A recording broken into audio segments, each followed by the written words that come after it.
অন্তর্বর্তী সরকারের প্রধান উপদেষ্টা অধ্যাপক ডক্টর মোহাম্মদ ইউনূসের কাছে আগামী জাতীয় নির্বাচনের রোডম্যাপ জানতে চেয়েছে বিএনপি।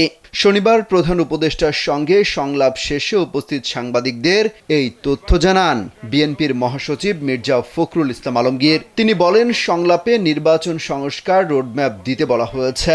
ইউনিয়ন পরিষদ বাতিলের দাবিও জানিয়েছে বিএনপি। মির্জা ফখরুল বলেন, প্রশাসন থেকে স্বৈরাচারের নিয়োগকৃত দোসররা এখনও রয়েছে, তাদের অবিলম্বে সরিয়ে নিরপেক্ষ ব্যক্তিকে বসানোর কথা বলা হয়েছে।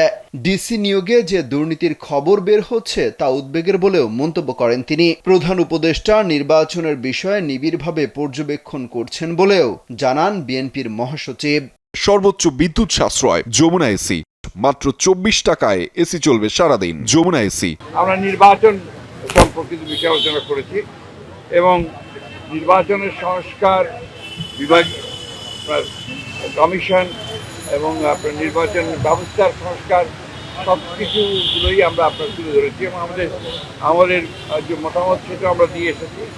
আমরা বলেছি যে নির্বাচন কমিশনার নিয়োগ আইন স্থগিত করে প্রধান রাজনৈতিক দলসমূহ ঐক্যমতের ভিত্তিতে অনতিবিলম্বে নির্বাচন কমিশন গঠন করতে হবে এবং আমরা একটা রোড ম্যাপ দিতে বলি।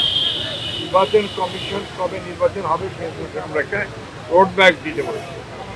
আমরা এনআইডি কার্ড, যেটা আপনার স্বরাষ্ট্র মন্ত্রণালয়ে আইন করা হয়েছিল, সেটাকে অর্ডিন্যান্স জারির মাধ্যমে বাতিল করতে বলেছি।